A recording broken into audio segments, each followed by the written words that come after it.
Agalokola okufuna omulimu tekigenda kusinziira ku nkula yo, tekigenda kusinziira ku lulimi lw'oyogera, tekigenda kusinziira ku buwanvu oba bumpi, tekigenda kusinziira ku shape ya nose, tekigenda kusinziira ku nfaanana yo, kigenda kusinziira ku busobozi bwo na kwagala kukola. Ekyo mugenda kirabako mu Uganda empya.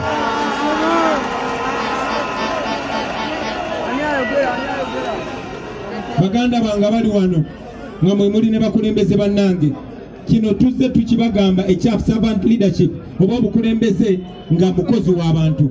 Mugenda kubeera mu Uganda nga abakulembeze bammwe bakozi bammwe, nga si babosi bammwe, nga yemwe babosi. Mugenda kirabako.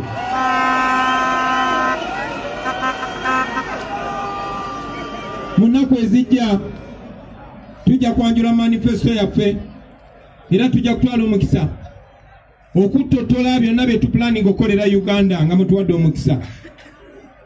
Mu manifesto eyo tujja basiigira ekifaananyi ekirikiriya ekya Uganda ddala bwegenda okufaanana nga nze ntudde wali mu ntebe. Mugenda kirabako.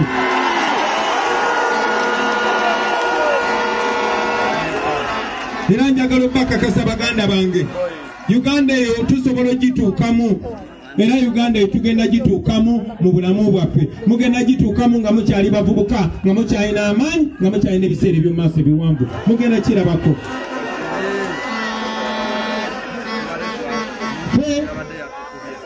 Ffe nga National Unity Platform n'akatono ako ketubadde tufuna mu myaka 4 n'ekitundu egiyise, tufubye nnyo okubalaga titusobola okukozesa ekitono ate ne tuteekawo ekinene. Mu myaka 4 n'ekitundu egiyise tusobodde okuteekawo ekitebe gaggadde ekikyasinza obunene mu bitebe by'ebibiina byonna ebikulemberwa nga mwe muli kino ekya NRM abafuze emyaka 40. Mu myaka 4 n'ekitundu tusobodde okuteekawo essomero erisomesa abakulembeze ate nga libasomeseza ku bwerere nga teribagyeeko ssente. Abakulembeze abagenda okutwala ebirowoozo byaffe n'ebyo bye tukkiririzaamu mu maaso. Abakulembeze abagenda okuwa omugigi oguddako obukulembeze. Ekyo tusobodde okikola mu myaka 4 n'ekitundu. Kakanira wooli. Newankubadde mu myaka egyo tubadde tuyiriba buyiribi, mu myaka egyo babadde batwala misinde, mu myaka egyo tubadde tetulina ddembe, mu myaka egyo bawambye basibye batemudde abantu baffe. Naye era mu myaka egyo tusobodde okusapootinga famire z'Abaganda baffe abali mu makomera n'abo abaabuzibwawo. Mu bbanga ne tubadde mu bukulembeze twagaana emyaka gye mwatuwa obukulembeze, twagaana okutunda emyoyo gyaffe, twagaana okukwata obusente, twagaana okubatunda basebo ne bannyabo, twagaana okutunda eggwanga. Newankubadde ekyo ate tukikoze mu bugubi obw'ekika ekyawaggulu. Era n'abo mu myaka egyo abaavaayo ne bakozesa obuyinza bwe mwankwasa ne mbagabanyizaako ne babukozesa okubatunda, mwalaba okusalawo kwe twakola. Bwe tutyo bwe tukola basebo ne bannyabo kubanga tukolera mmwe.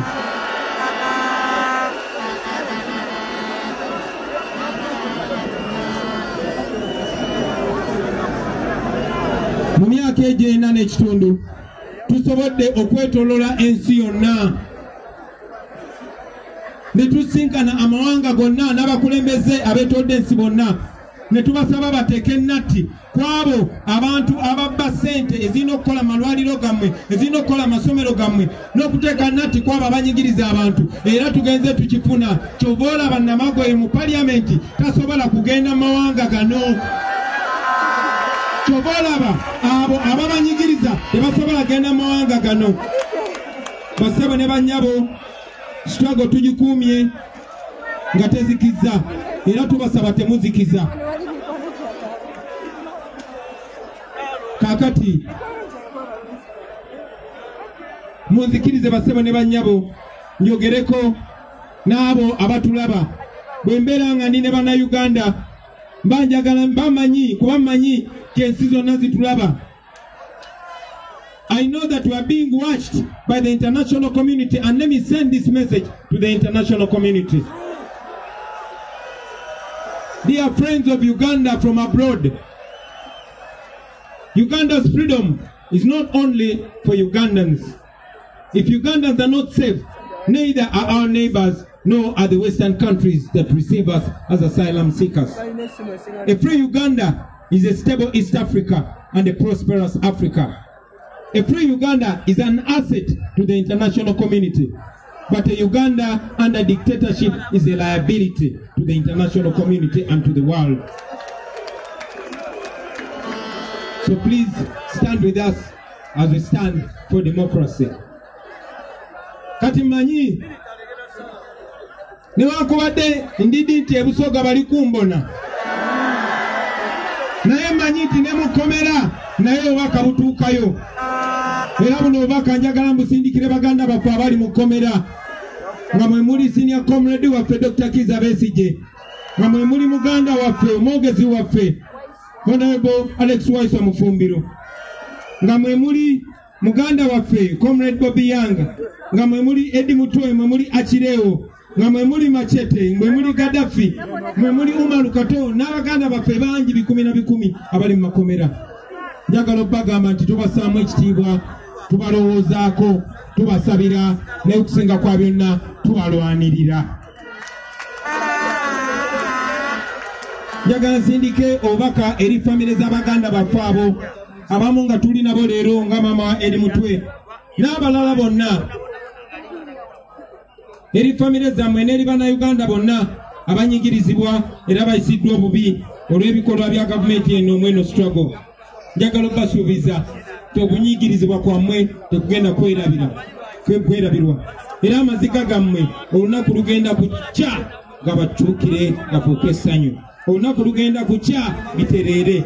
Ebyawandiikibwa bitugamba bulijjo era nga njagala mbibakootingire. Zabuli ey'ekikumi-26 egamba nti Mukama bwe yaza nate abasibe ba Sayuni twalinga abaloota. Akamwa kaffe ne kajjula enseko n'olulimi lwaffe ne tutandika okuyimba ne boogera mu nnimi ez'enjawulo ne mawanga ag'enjawulo nti Mukama abakoledde ebikulu nga bwe tugenda okyogera leero n'olubeerera nti Mukama atukoledde ebikulu. Olunaku olugenda kutuuka, olunaku olugenda tweyagalira mu baganda bange.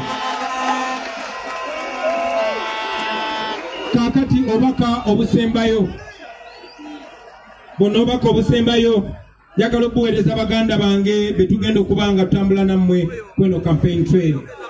Mwe ba foot soldiers, mwe bazinkulubuse, nammwe bannayuganda mwenna abatalina kyamaanyi kyakwaayo eri ggwanga lyammwe okuggyako mmwe kennyini, okuggyako emibiri gyammwe. Baganda bange, okusookera ddala njagala obbeebaza nti okuva ku lunaku olwasooka from day one tuyimiridde ffenna, tuyise mu tiyagaasi ffenna, tuyise mu masasi ffenna, tuyise mu kuwambibwa ffenna, tuyise mu kkooti ez'enjawulo, tuyise mu makomera ffenna, tuyise ne mu kuziika bannaffe ffenna. Mubadde ngabo yange, mubadde maaso gange, mubadde matu gange, mubadde bugumu bwange era mubadde maanyi gange, mubadde mikwano gyange gyaddala.